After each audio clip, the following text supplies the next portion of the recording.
भवरेश्वर महादेव मंदिर में दूर दूर से भक्त यहाँ दर्शन करने आते हैं। इस मंदिर की कई मान्यताएं हैं, लेकिन उससे भी ज़्यादा रोचक और रहस्यमयी है यहाँ का ऐतिहासिक कथाएं। नमस्कार, मैं हूँ सीमा और आप देख रहे हैं देशज न्यूज़ पर धर्म यात्रा में आज हम आए हैं भवरेश्वर महादेव मंदिर। ये मंदिर 3 जनपदों की सड़कों के मार्ग को जोड़ता है, लखनऊ, रायबरेली और उन्नाव को।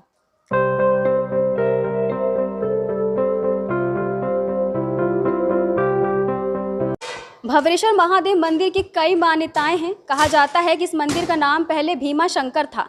एक ऐतिहासिक घटना के बाद इस मंदिर का नाम भवरेश्वर महादेव मंदिर पड़ा। यह मंदिर यहाँ पर द्वापर युग से बना हुआ है। सुदौली के राजा रामपाल की पत्नी ने इस मंदिर में विशाल भवन बनवाया था। कहा जाता है कि इस मंदिर में आज भी भक्त आदि शिवलिंग के ही दर्शन करते हैं। लखनऊ, रायबरेली और उन्नाव की सीमा पर बसे आस्था का केंद्र भवरेश्वर महादेव, जिनकी महिमा अपरंपार है। महादेव का ये शिवलिंग भूतल से गहराई पर है। मान्यता है कि भवरेश्वर शिवलिंग द्वापर युग से यहाँ स्थापित है। प्राचीन शिवालयों में शुमार भवरेश्वर महादेव की महिमा निराली है। महाबली भीम ने इसकी स्थापना की थी। जब पांडवों को वनवास हुआ था तब इसका नाम भीमा शंकर था। कहते हैं कुर्री सुदौली स्टेट की गाय यहाँ त्र्यंबकम नामक वन में चरने आती थी। लौटने पर सभी गाय महल की गौशाला में दूध देती थी, लेकिन एक गाय दूध नहीं देती थी। जब ये बात महल में फैली तो इसकी पड़ताल की गई। तब पता चला कि वन में एक स्थान घनी झाड़ियों में घिरा था। वहीं रोज वो गाय अपना दूध चढ़ाती थी। जब उस स्थान की सफाई की गई तो वहां शिवलिंग सा एक मूर्ति दिखाई दी। तब उसी स्थान पर चबूतरा बनवाकर एक झंडा गाड़ दिया गया और तब इसका नाम पड़ा सिद्धेश्वर। इस वक्त हमारे साथ है मंदिर के सेवायत शिवचरण गिरी और इनसे बात करते हैं मंदिर की मान्यताओं के बारे में और यहाँ की स्थापना के बारे में। मंदिर की मान्यता यह है कि पौराणिक मंदिर है। यहाँ पर भक्तों की आस्था बहुत है और यहाँ पर काफ़ी दूर से लोग आते हैं भक्त, जो कि लगभग पूरे यूपी से समझ लीजिए आप दर्शन करने के लिए आते हैं। और बहुत विशाल मेला लगता है। लगभग 100 साल पुराना ये मंदिर है। इससे पहले भी एक मंदिर था, उसको औरंगजेब ने यहाँ पर शिवलिंग को तुड़वाया तो उससे पहले इनका नाम भीमा शंकर था। इसके बाद जब औरंगजेब बादशाह यहाँ पर आया, उसने शिवलिंग को तुड़वाने से जो भंवरे निकले और उससे निकला रक्त, तो भंवरे जब औरंगजेब बादशाह की फौज को काटने लगे तब वो भाग कर खड़ा हुआ और हाथ जोड़ा कि आप में शक्ति है, अब हम आपका एक मंदिर बनवाएंगे। तो उसने एक छोटा गुंबददार मंदिर बनवाया था।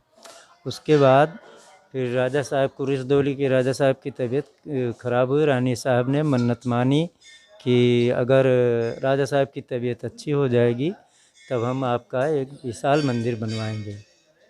तो राजा साहब की तबीयत अच्छी हुई और रानी गणेश कुंवारी साहिबा ने इस विशाल मंदिर का जीर्णोद्धार करवाया।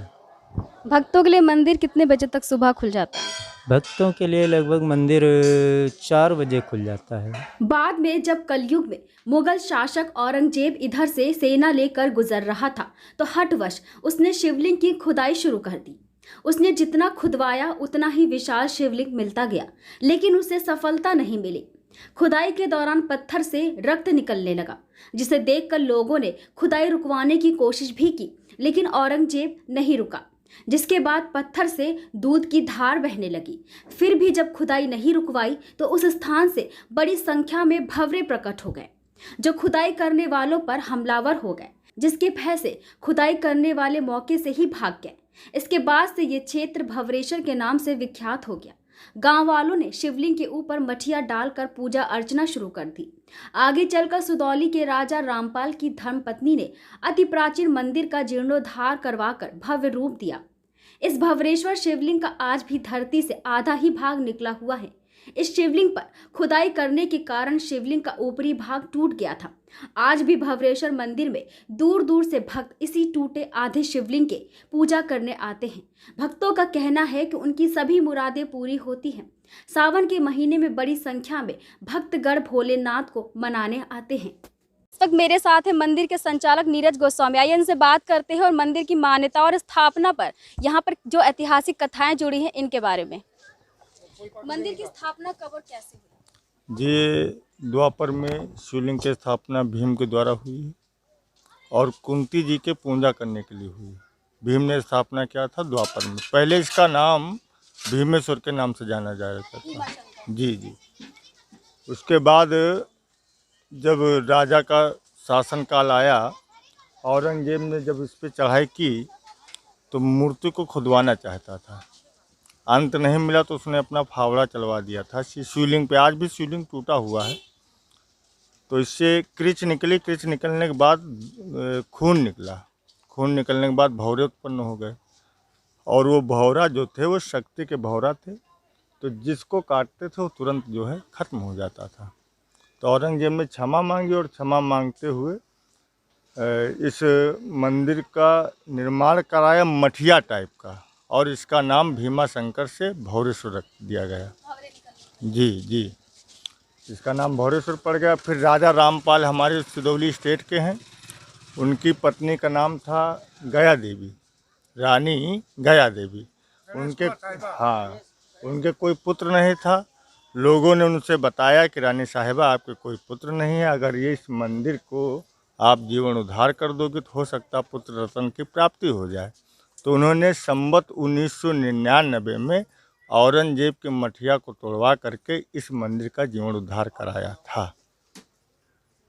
आप इस मंदिर के संचालक कब से हैं? जी, यही कोई 6-7 साल से, जब से समिति बनी। पहले तो यूं ही ऐसे चलता था और हमारा छोटा भाई सुनील बाबा अध्यक्ष है और यहाँ जितने गोसाई समाज हैं, कोई संचालक है, कोई कार्यकर्ता है, कोई सेवादार है, ऐसे सब चल रहा है।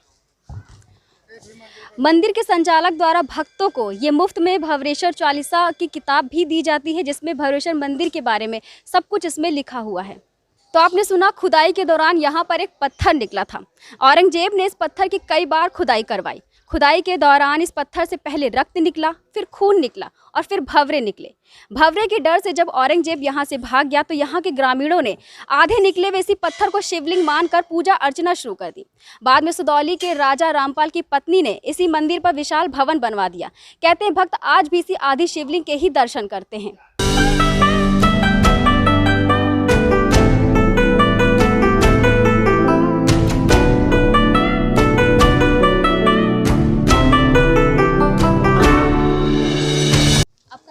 अरुण कुमार।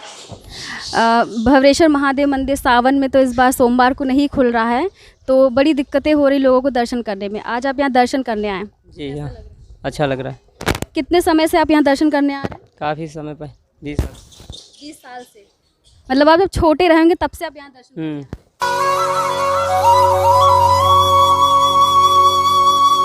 यहाँ पास ही में एक नदी बहती है। इस नदी का नाम है साई नदी। यहाँ पर जो भी भक्त आते हैं इसी नदी के जल से भोलेनाथ का जला अभिषेक करते हैं।